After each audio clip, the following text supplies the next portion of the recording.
அஸ்ஸலாமு அலைக்கும் வரஹ்மத்துல்லாஹி வரகாத்துஹு. இன்று குர்ஆன் வாழ்வியல் பயிற்சி வகுப்பில் 21வது வகுப்பு. இதற்கு முந்தைய வகுப்பில் அல்லாஹ்வுடைய தன்மையை, அஸ்மாவுல் ஹுஸ்னா, அல்லாஹ் எப்படிப்பட்டவன், அவன் மனிதர்களுக்கு எவ்வாறு உணவளிக்கின்றான், அவன் எப்படிப்பட்ட பண்பாளன் அப்படி என்று அல்லாஹ்வின் அவனுடைய குணத்தை பற்றியும் அவனுடைய தன்மையை பற்றியும் பார்த்து வருகிறோம். அதிலே ரஸாக் என்ற பண்பை பற்றி பார்ப்போம். ரஸாக் என்று சொன்னாலே நமக்கெல்லாம் ஞாபகம் வருவது, ரஸாக் என்றால் உணவளிப்பவன்.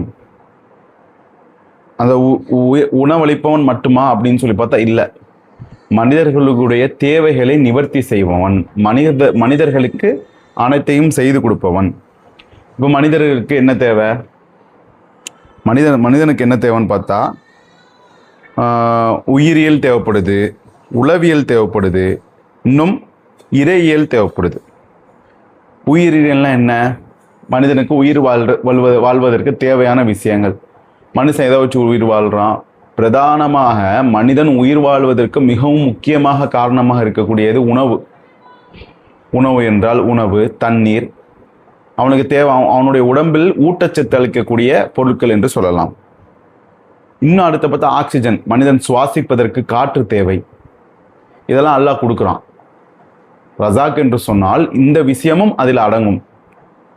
அடுத்த உளவியல் ரீதியாக பார்த்தோமாக்க மன சந்தோஷம், அவர்களுக்கு நிம்மதியான வாழ்க்கை, அவர்களுக்கு தேவையான வாழ்க்கைக்கு தேவையான விஷயங்களை வைத்து வகுத்து கொடுப்பவனை ரஸாக் என்று சொல்லலாம். இன்னும் இறையில்னா அது இறைவனுக்கும் அவனுக்கும் உள்ள கனெக்ஷனை உண்டாக்குற ஒரு இது, அதுவும் ரஸாக் கொடுக்கணும். அல்லாஹ் இறைவனுக்கும் மனிதனுக்கும் கனெக்ஷன் இருந்துகிட்டே இருக்கணும். அதையும் அல்லாஹ் ரஸாக் என்று சொன்னால் அதையும் இறைவன் கொடுக்கிறான் என்பது பொருள் இருக்கிறது. ஏன்னு சொன்னோன்னு வைங்களேன், இப்போ இறைவனுடைய தொடர்பில் நம்ம இல்லைன்னு வைங்க. இப்போ ஒரு தாய் இருக்கு, ஒரு தாய் இருக்கு, பிள்ளை இருக்குது. தாயோடைய கண்காணிப்பில் அந்த பிள்ளை வளருதுன்னு வைங்களேன். கண்காணிப்பில் இருக்கிறவரை அந்த குழந்தைக்கு ஒன்றும் ஆகாது. அப்படி தாய் அப்படியே பார்த்துட்டே இருப்பாங்க. ஒரு பிள்ளைக்கு ஒரு பச்சிளம் குழந்தையோ இல்லை தவழ்கிற வயசோ, இதை எதையும் தூக்கி வாயில விடுற வயசோ, இல்லை எங்கே நடக்கிற வயசோ, அந்த பிள்ளையை தாய் கவனிக்கிற கவனிப்பே வேற. அவங்க ஏதாவது செஞ்சிருவாங்களோ, அவங்க கீழே விழுந்துருவாங்களோ, அவங்க இங்கே போனால் இது அதுக்குண்டான அந்த பிள்ளைக்கு தேவையான விஷயம் எல்லாத்தையுமே செஞ்சு கொடுப்பாங்க. இப்போ உதாரணமாக ஒரு ஸ்டேஜ் தானே அவங்க கீழே விழுந்துருவாங்கன்னு தெரியும். அப்போ அவங்க கீழே விழுவாமல் இருக்கிறதுக்காக என்னென்ன செய்யணும் அதெல்லாம் செய்வாங்க. தாய் செய்யாமல் இருக்க மாட்டாங்க. அதே மாதிரி இதை அவங்க சாப்பிட்டா, இப்போ நம்ம விட்டுட்டு போகிறோம், திடீர்னு அதை எடுத்து நம்ம கண்காணிக்காமல் இருக்கும்போது, கண்காணிக்காமல் விட்டுட்டோம்னு வைங்களேன், எதையா எடுத்து சாப்பிட்டுட்டா, எங்கேயா உழுந்துட்டா அப்படின்னு சொல்லி அந்த பிள்ளைக்கு தேவையான விஷயங்கள் எல்லாம் அந்த தாய் செய்வாங்க. அதே போல்தான் இறைவனுக்கும் நமக்கும் உள்ள தொடர்பு. இறைவன் கண்காணிப்பிலேயே இறை நிம்மதியோடு இறை ஞாபகத்தோடைய திக்கரோட இருந்துட்டோம்னு வைங்களேன், அல்லாஹ்க்கும் நமக்கும் கனெக்ஷன் இருந்துகிட்டே இருந்தவங்கள நம்ம வழி தவற மாட்டோம், அல்லாஹ்வோட பாதுகாப்புலே இருப்போம். அதுதான் இறையியல். அல்லாஹ் அதையும் ரஸாக் என்று சொன்னால் அல்லாஹ்வின் தொடர்பு உடையதற்கும் ரஸாக் என்று சொல்லலாம். இன்னும் மனிதன் தீங்கிட்டே இருக்க சொல்றான். என்னாச்சு? அல்லாஹ்வை கனெக்ஷன்ல இல்லைன்னு வைங்களேன், மனிதன் தீங்கி தேடிக்கொள்றான் என்பது ஒரு நம்ம பார்க்கக்கூடிய விஷயமா இருக்கு. சரி, இப்போ அதே மாதிரி அல்லாஹ்க்கு இன்னொரு பேர் என்ன இருக்கு? வஹாப்னு ஒரு பேர் இருக்கு. வஹாப்னா கொடையாளின்னு அர்த்தம். வஹாப்னா என்னது? கொடையாளி. இப்போ ரஸாக்னா தேவையானவற்றை, ரஸாக்னா என்னன்னு சொல்லி பார்த்தா தேவையானவற்றையும் தேவையில்லாததை கொடுக்கறதா என்னது? ரஸாக்காக இருக்கிறது. இப்போ வஹாப்னா கொடையாளி, கொடுக்குறவன். இப்போ நம்மளுக்கு இன்னைக்கு 10,000 ரூபா தேவைன்னு வைங்களேன், அதை தர்றவன் பேர் ரஸாக், சாரி வஹாப். இதே ரஸாக்குன்னு சொல்லி பார்த்தோன்னு வைங்களேன், அது என்ன வருதுன்னு சொல்லிட்டா நம்மளுக்கு தேவையானதையும் தருவான், தேவைக்கு மிஞ்சினதையும் தருவான். நம்மளுக்கு அது தேவையே படாது. நீ பார்க்குறோமா இல்லையா? பூரை அவனுக்கு என்னப்பா பூரை கூரையை பிச்சுட்டு குதிக்குதுப்பா, கொட்டுதுப்பா பணம் வாங்கல, அவனுக்கு அன்னைக்கு அவனுக்கு அந்த மாதம் 10,000 ரூபா தேவைப்படும். ஆனால் 10 லட்ச ரூபா இருக்கு அவன்கிட்ட. இதுதான் தேவைக்கு தாண்டி கொடுக்குறது. அவனுக்கு இதுதான் தேவை இருக்கும், ஆனால் தேவையையும் தாண்டி கொடுப்பவனாக அதனுடைய பண்பு ரஸாக் வருது. இன்னும் லத்தீஃப்னு ஒன்று இருக்கு, அல்லாஹ்வுடைய பேர்ல லத்தீஃப்னு இருக்கு. லத்தீஃப்னா என்னென்ன, மென்மையாக, அன்பாக, அரவணைப்போடு கொடுப்போம்னு அர்த்தம். அப்படிதானே அல்லாஹ் தரான் நம்மளுக்கு. இப்போ ஒரு பொருளை வாங்கி கேட்டோன்னு வைங்களேன். இப்போ ஏதாவது ஒரு பொருள் நம்மளுக்கு தேவைப்படுது, தன்னுடைய தாய் தந்தைகிட்ட சிறுப்பில் இருந்து வாங்கும்போது தாய் தந்தைகள் அன்பாக வாங்கி தர்றது வேற விஷயம். கோபத்தோட சில பேர் வாங்கி தருவாங்க, வேண்டாத வெறுப்பா வாங்கி தருவாங்க. என்னப்பா இப்போ என்னப்பா செய்ய அடம்பிடிக்கிறானே, நம்ம கூட கேட்டுக்கிறோம்ல, என்ன பாய் செய்ய சொல்றிய, சாப்பிட மாட்டேங்கிறான், ஸ்கூலுக்கு போக மாட்டேங்கிறான், மூஞ்சி கொடுத்து பேச மாட்டேங்கிறான், அதனால வாங்கி கொடுத்தேன் பாய் அப்படி. அந்த மாதிரி இல்லல்ல, லத்தீஃப் அன்பாக தரக்கூடியவன், தன்னுடைய மென்மையாக அவனுடைய அன்பால் அவனுடைய கருணையால் தரக்கூடியவனாக அல்லாஹ் ரப்புல் ஆலமீன் இருக்கான். இப்போ இப்போ இப்போ நம்ம உள்ளத்துல என்ன நம்ம ஏத்தணும்னா, அல்லாஹ் தான் தரக்கூடியவன், அல்லாஹ் தான் ரஸாக், அவன் தான் தர்றவன். நீ பார்க்குறோமா இல்லையா? இன்னைக்கு ஒரு முதலாளிகிட்ட நாம் நடக்கக்கூடிய நடப்பு எப்படி காக்கா பிடிக்கிறோம். இன்னைக்கு முதலாளிகிட்ட நம்ம ஒரு கடையில் வேலை பார்க்குறோம், இல்லை ஒரு நிறுவனத்தில் வேலை பார்க்குறோம், இல்லை ஒரு ஆஃபீஸில் வேலை பார்க்குறோம், ஒரு நபருக்கு கீழே வேலை பார்க்குறோன்னா அவரை நம்புறத கூட அல்லாட்ட நம்ப மாட்டேங்கிறோம்.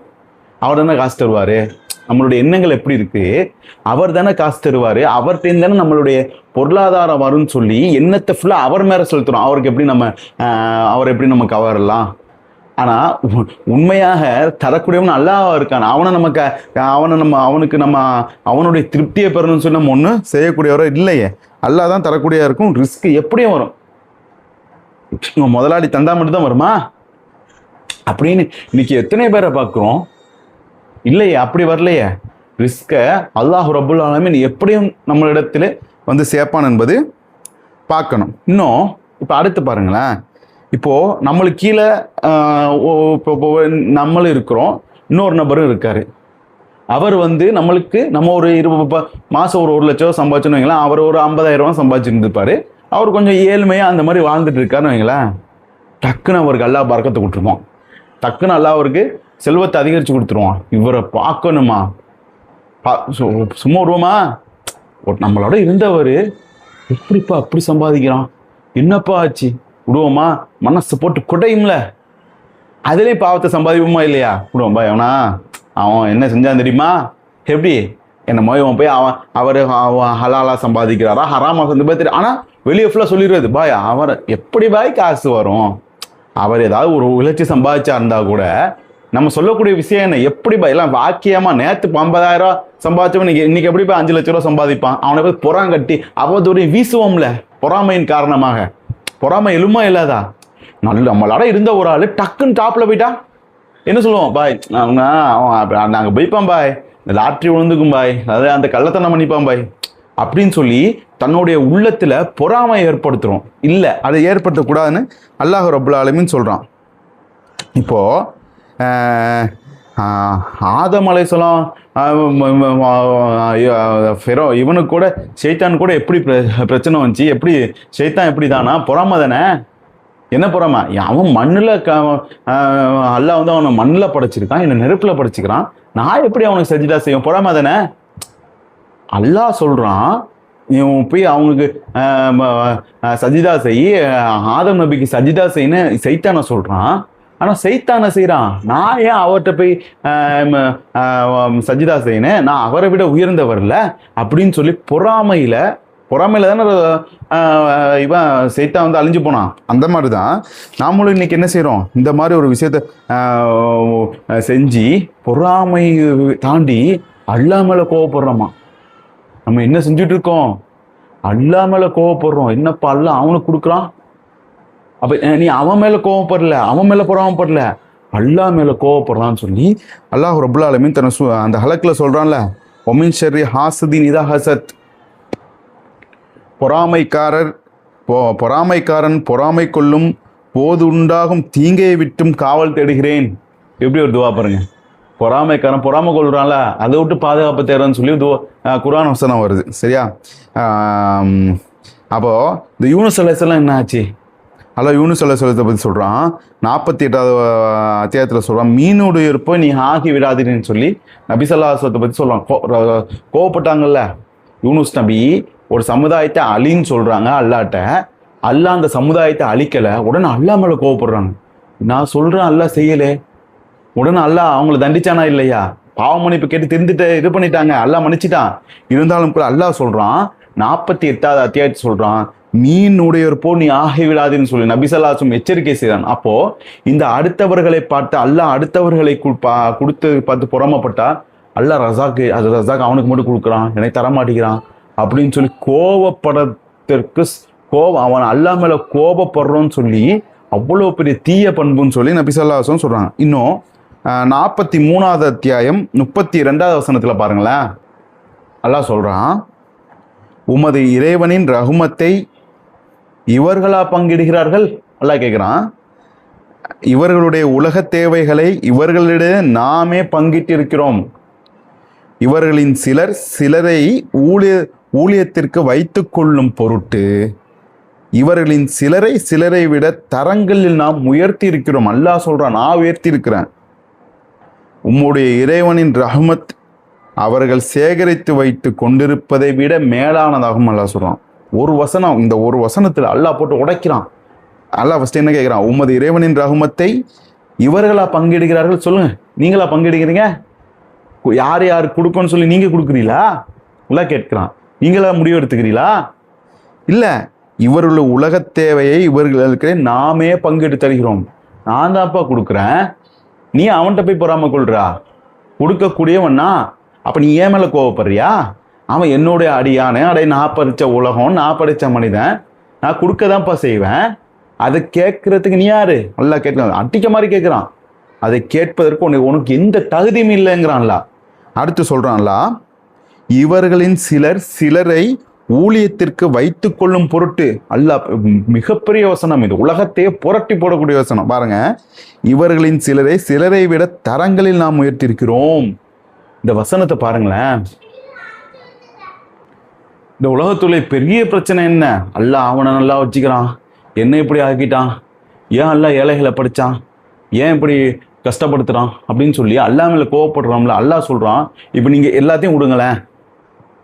இப்போ இந்த உலகத்தில் சரி அல்லாஹ் வந்து மேலைங்களையும் படிச்சிருக்கானா? மேலைங்களைனா பொருளாதார ரீதியாக சரி, இப்போ எல்லாத்தையும் விடுங்க. இப்போ ஒரு எல்லாரும் சேர்ந்து முடிவு எடுப்போம். எல்லாத்தையும் அல்லாஹ் கூட்டு வச்சு எல்லாத்திட்டையும் 10 கோடியை கொடுத்துட்டான். இந்த உலகத்தில் இருக்க 700 கோடி பேர்ட்டையும் 10 லட்சம் 10 கோடியை கொடுத்துட்டான்னு வைங்களேன். உலகம் இயங்குமா? சொல்லுங்க, உலகம் இயங்குமா? அது உனக்கு அல்லாஹ் இந்த உலகம் அல்லாஹ் என்ன சொல்றான், இந்த உலகத்துல கஷ்டம் இருந்தால் அதுக்கு பதிலாக மறுமையில உனக்கு வெற்றி இருக்குது. இந்த உலகம் இங்குமா? யார் வேலையை பாப்பா? இந்த யார் தூத்துருவா? யார் குப்பல்லுவா?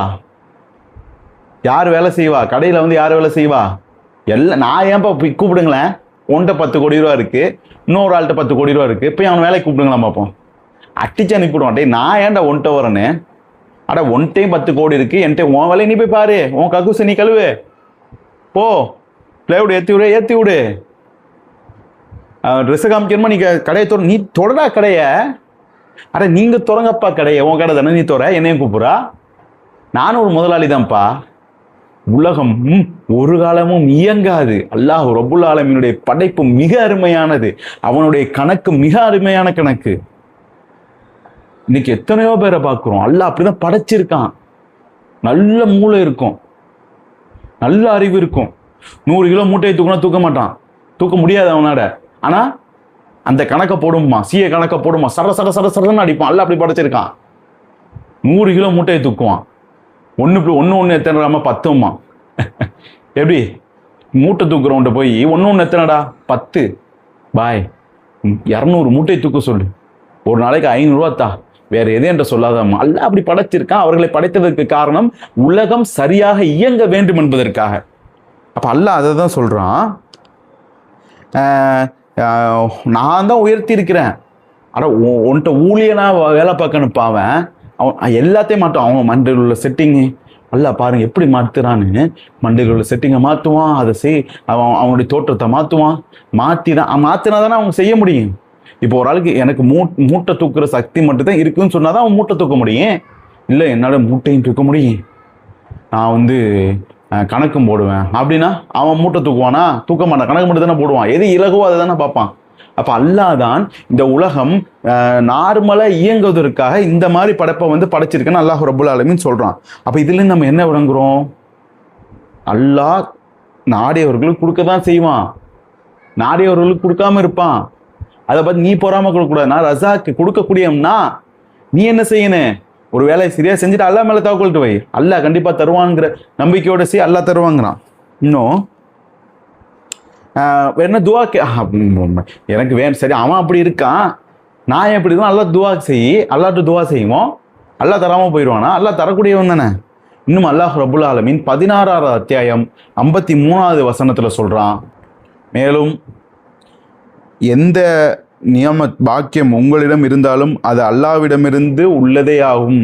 உன்கிட்ட என்ன இருந்தாலும் அல்லாஹ்விடமிருந்து வந்தது தான் அது. அல்லாஹ் சொல்கிறான், பின்னர் ஏதாவது ஒரு துன்பம் உங்களை தொட்டு விட்டால் அவனிடமே அதை நீக்குமாறு பிரளித்து நீங்கள் முறையிடுகிறீர்கள். அல்லாஹ் சொல்கிறான், உங்கள்ட்ட என்ன பாக்கியம் இருந்தாலும், உங்கள்ட்ட என்ன பரக்கத்து இருந்தாலும், உங்கள்ட்ட என்ன ரிஸ்க் இருந்தாலும் எல்லாம் அல்லாஹ்ட்டேருந்து தான் வருது. அல்லாஹ் சொல்கிறான், ரிஸ்க் அளிக்கக்கூடிய நான் தான் ரஸாக் அப்படிங்கிறான் அல்லாஹ் ரப்புல் ஆலமீன். அப்போது நம்ம கையில் ஒன்றும் கிடையாது, நம்ம கையில் என்ன ஒன்றுமே இல்லை. அப்போது அப்போ இதெல்லாம் வச்சு பார்த்தா நம்மளுக்கு என்ன யோசனை வருது? அப்போ சரி பாய், நான் வீட்டில் படுத்துக்கிறேன் பாய், நான் வீட்டில் படுத்துக்கிட்டு நான் துவா செய்கிறேன் பாய், அல்லாஹ் எனக்கு தரட்டு, அப்படியா சொல்லணும்? அப்படி தானே நம்மளுக்கு தோணுது. அப்போ நீங்கள் சொல்கிறீங்க உணவளிக்கக்கூடிய ரஸாக்கு நான் காலில் போய் கடையை திறக்கிறேன், வியாபாரம் இல்லை, அப்போ நான் வீட்டில் படுத்துக்கிறவா? வீட்டில் படுத்துக்கிட்டு அல்ல ரஸாக்கே எனக்கு பணத்தை தான் கேட்கவா? இல்லை, அல்லாஹ் அப்படி சொல்லவில்லை. நம்மளுடைய முயற்சி செய்து விட்டு அல்லாஹ்விடத்திலே பிரார்த்தனை செய்ய வேண்டும் என்று அல்லாஹ் ரப்புல் ஆலமீன் அழகாக சொல்கிறான். இன்னும் திருமதியில் 2344வது ஹதீஸ்ல இதுக்குண்டான விளக்கம் இருக்கு. எப்படி நாம என்ன செஞ்சுட்டு அல்லாஹ்ட்ட துவா செய்யணும், அந்த ரஸாக்கிட்ட நம்ம என்ன செஞ்சுட்டு துவா செய்யணும், நம்மளுடைய முயற்சி செஞ்சுட்டு தான் அல்லாஹ்ட்ட துவா செய்யணும்னு சொல்லி இந்த திருமதியில 2344வது ஹதீஸ்லே வருது. அல்லாஹ்வை முழுமையாக நம்பினால், ரசூலுல்லாஹ் சொல்றாங்க, அல்லாஹ்வை உண்மையாகவும் முழுமையாகவும் நம்பணுமா. 2 வார்த்தை முக்கியமான இது. அல்லாஹ் வந்து உண்மையாக நம்பணும், சும்மா சும்மா போறாம்போக்கில் கூட உண்மை அல்லாஹ் தருவாங்கிற நம்பிக்கையோட கேட்கணும், முழுமையாக நம்மளுடைய நம்பிக்கை முழுமையாக இருக்கணும். அல்லாஹ் மேலே நம்பினால் அவன் வாழ்வாதாரம் உணவுகளை எப்படி அல்லாஹ் அழகான ஒரு உதாரணம் சொல்கிறான் பாருங்க, பறவைகளுக்கு வழங்கியது போல் வழங்குவான். உங்களுக்கு வந்து வாழ்வாதாரத்தையும் உணவுகளையும், உணவை எப்படி தருவானா? அல்லாஹ் பறவைகளுக்கு வணங்குறான்ல, இதோட முடிச்சாதான் சிக்கல். சரி, அப்போ பறவைகள் வந்து எப்படி உட்கார்ந்துட்டு இருக்கே அல்லாஹ் வணங்குறானா? இப்போ பறவைகள் கூட்டில் உட்காந்துக்கிட்டே எனக்கு சாப்பாடு வேணும்னு சொல்லி எனக்கு இங்கே வரணும்னு சொல்லுதா? இல்லை, அல்லாஹ் சொல்கிறான், காலை வேளையில் அது வெறும் வயிற்றோட போகிறது, என்ன செய்யுது? கூட்டை விட்டு கிளம்பிடுது. கூட்டிலே உட்காந்துக்கிட்டு கேட்கல துவா, என்ன செய்யுது? கூட்டில் உட்காந்துக்கிட்டே சாப்பாடு வேணும்னு கேட்கல, கூட்டை விட்டு வெளியே போயிடுது. கூட்டை விட்டு வெளியே போயிட்டு மாலை வேளையில் வயிறு நிரம்ப கூட்டுக்கு திரும்புது. அழகான ஒரு ஹதீஸ் பாருங்களேன். என்ன சொல்கிறான் அல்லாஹ்? நீ வீட்டில் உட்காந்துக்கிட்டு துவா செய்யக்கூடாதுப்பா, அதுதானே இந்த பறவை போச்சுல, பறவை வெளியே போயிடனு, உன்னுடைய முயற்சியை இறக்கிறேன்னு, நீ உன்னால் எவ்வளோ முயற்சி செய்ய முடியும் செஞ்சுட்டு அல்லாஹ்ட்ட துவா செய்யி. இப்போ கடையில் ஒரு கஸ்டமர் வருது, அப்போ நீ போய் கடையில் நின்று அதெல்லாம் சொன்னாதானப்பா முயற்சி. நீ வீட்டில் உட்காந்துக்கிட்டு கடையில் ஃபோன் போடுறப்ப கடையில் நான் வந்துக்கிறேன்ப்பா, இல்லை நான் வரமாட்டேன்னா அப்போ எப்படி உனக்கு ரிஸ்க் வரும்? கடையை மூடிட்டு பூட்டை போட்டு போக வேண்டியதான். நீ என்ன செய்யணும்? உன்னுடைய முயற்சியை செஞ்சுட்டு அந்த கஸ்டமர்கிட்ட நீ பேசணும், நீ எடுத்து சொல்லணும், இந்த ப்ராடக்ட் இதுன்னு சொல்லணும், நான் ரேட்டு கம்மி பண்ணி தரேன்னு சொல்லணும். இந்த முயற்சியெல்லாம் நீ செஞ்சுட்டு அல்லாஹ்விடத்தில் பாரத்தை போட்டுற வேண்டியதான். யாரெல்லாம் இந்த வியாபாரத்தை எனக்கு தான்னு கேளுங்க. இந்த பரக்கத்துடைய இந்த வாழ்வாதார இதை பாருங்களேன், அல்லாஹ் எப்படி செய்கிறானே. இப்போ கடையில் ஒரு கஸ்டமர் வரும், இப்போ நான் கடை வச்சிருக்கேன்னா எனக்கு அந்த எக்ஸ்பீரியன்ஸ் இருக்குது. அல்லாஹ் தான் ரிஸ்க் அளிக்கக்கூடியவனுங்கிற அழகான ஒரு உதாரணம்.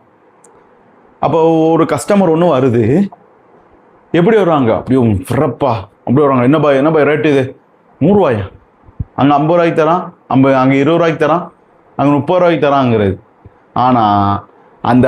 ஆனால் அவர் எடுக்க மாட்டாருன்னு நம்ம நினைப்போம். அந்த கடையில் நம்ம வரக்கூடிய அந்த நபரை பார்த்தாலே வெறப்பாக இருப்பார். சரி இவரெல்லாம் நம்மள்ட்ட எடுக்க மாட்டாரா அப்படின்னு சொல்லிட்டு அவரை அப்படியே லேசாக கவனிக்காமல் இருப்போம். ஆனால் அவர் எடுத்துகிட்டு போவார் ஜாமானை. கடைசியில் பார்த்தா பச்சை பிள்ளை மாதிரி இருப்பார். ஏடா இவரையா போய் இப்படி சொன்னோம், அப்படி ஒரு நல்ல ஒரு கேரக்டராக இருப்பார். அல்லாஹ் வந்து அப்போ எப்படி தராமல் பாருங்க, நம்ம இது அந்த வியாபாரம் நடக்காதுன்னு நினைப்போம், ஆனால் நடக்கும்.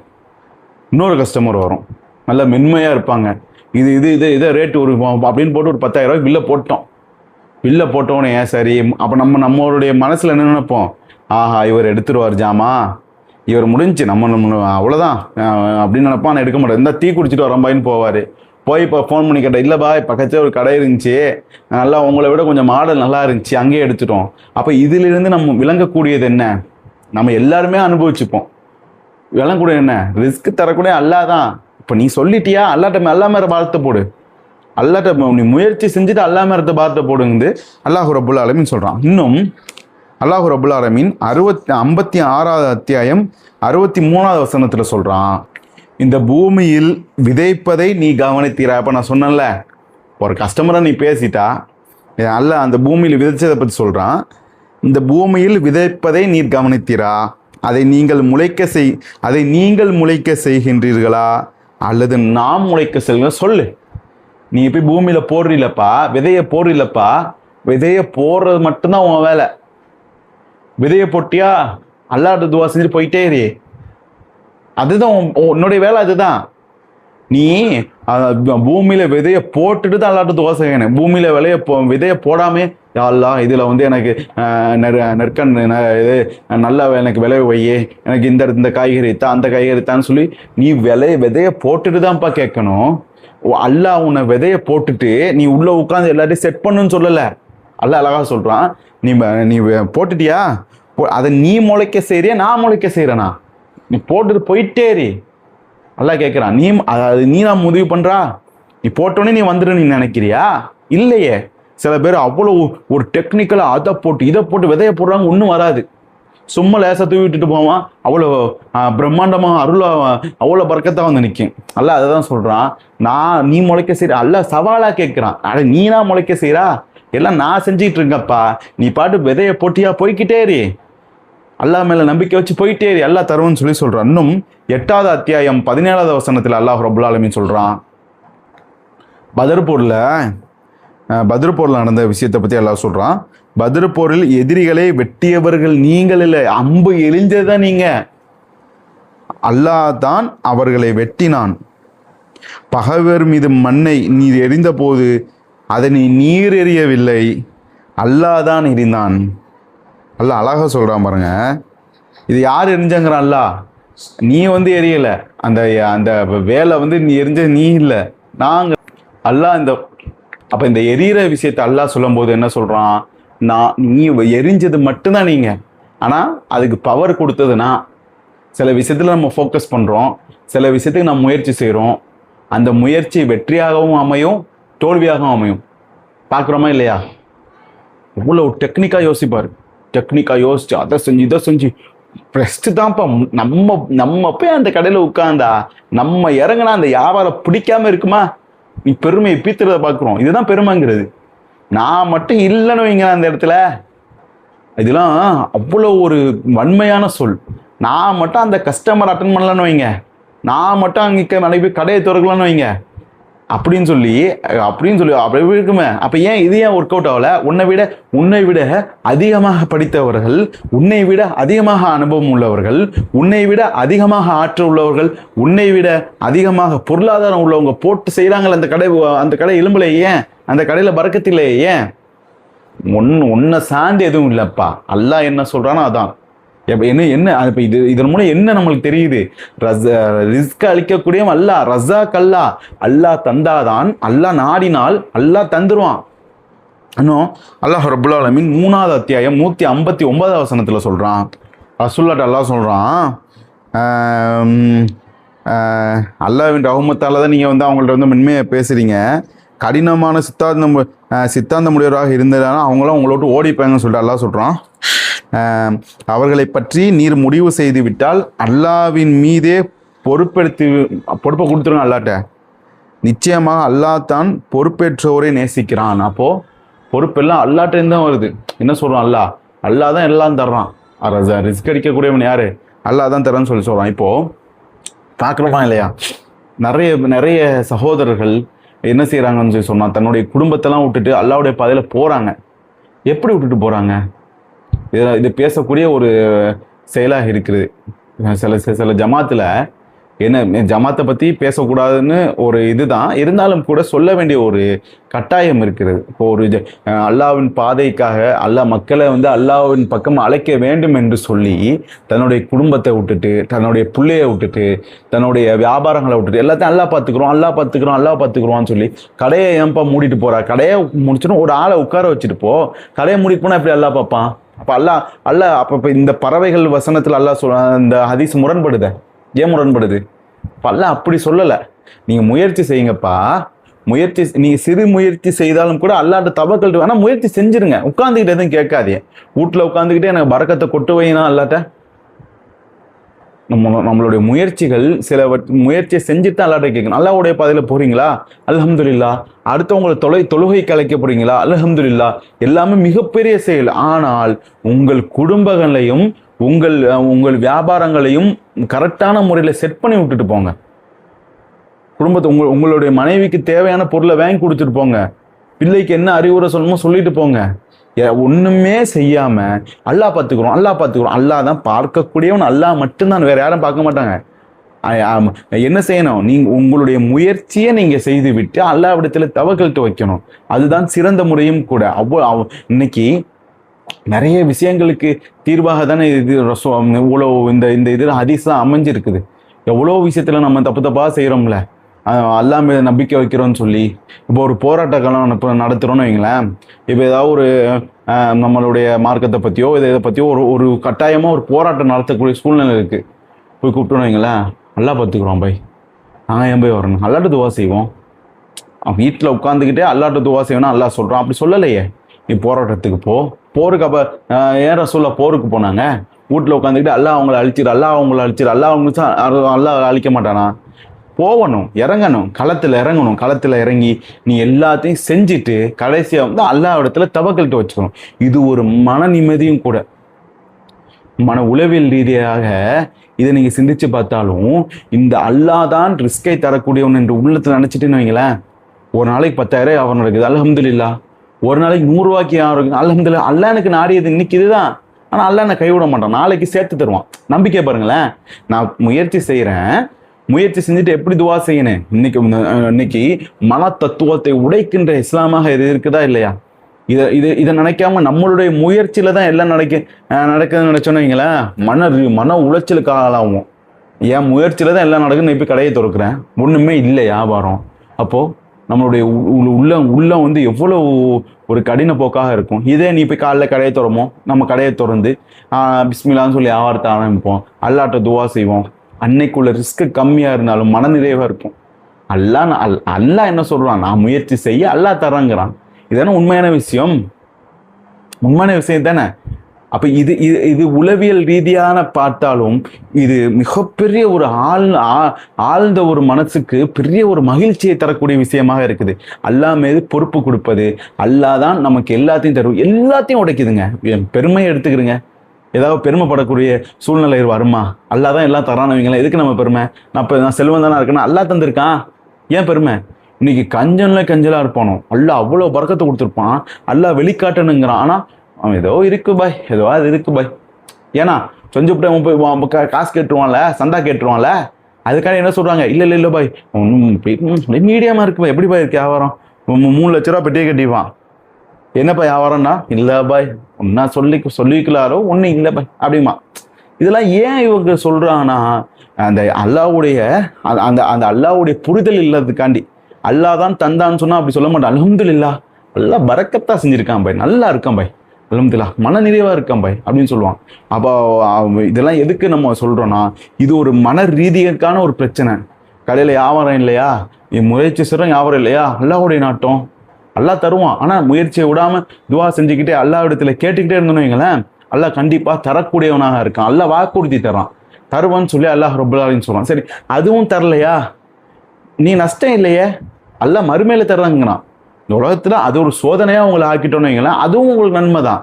ஆனா மறுமையில சிலரை பார்த்து ஆச்சரியம் கொடுப்பாங்களாம். இந்த ஏழைகள் கஷ்டப்பட்டவங்களாம் அல்லாஹ் கொடுக்கக்கூடிய வெகுமதியை பார்த்து சொல்லுவாங்களாம், என்னுடைய கைகள் கத்திரிக்கோள்களை கட்டப்பட்டு இருக்கக்கூடாதா? இந்த உலகத்துல நம்ம வாழக்கூடிய நினைக்கிறோம்ல, அல்லாஹ் ஒன்றும் தர மாட்டேங்கிறான், அல்லாஹ் நம்மளை சோதிக்கிறான், அல்லாஹ் தருவாங்கிறான், தராட்டியே அதுக்கு பதிலாக மறுமையில தராங்கிறான். அப்போ ஏதோ ஒன்று தானே, ஏதோ ஒன்று, எல்லாமே நன்மைக்கு தானே அப்படின்னு சொல்லி சிந்திச்சு வாழ்ந்தோன்னு வைங்களேன், நம்மளுடைய உள்ளம் அப்படியே இலகுவாரையும். என்ன நடந்தாலும் என்ன அல்லாஹ்வுடைய நாட்டம், அல்லாஹ் எனக்கு தருவான், இன்னைக்கு தரல நாளைக்கு தருவான் அப்படின்னு சொல்லி நிறைய விஷயங்களை நாம் மாற்றக்கூடிய சமுதாயமாக நாம் கண்டிப்பாக மாறிடுவோம். எனவே நம்முடைய உள்ளத்திலே இந்த இறைவனை பற்றி அந்த சிந்தனையை, இறைவனுடைய அந்த பண்புகளை ஆழமாக இறக்கணும். உள்ள அல்லாஹ் தான் ரஸாக், தரக்கூடியவன் அல்லாஹ் தான் அப்படின்னு சொல்லி நம்முடைய உள்ளத்தை நம்ம மாற்றிக்கிட்டோம்னு வைங்களேன், அல்லாஹ் ரப்புல் ஆலமீன் நம்மளுடைய இந்த வாழ்க்கையை ஈஸியாக ஆக்கிடுவான். அப்படிப்பட்ட நன்மக்களாக அல்லாஹ் ரப்புல் ஆலமீன் நம்ம அனைவரையும் ஆக்கி அருள் புரிவானாக. அஸ்ஸலாமு அலைக்கும் வரஹ்மத்துல்லாஹி வபரகாத்துஹு.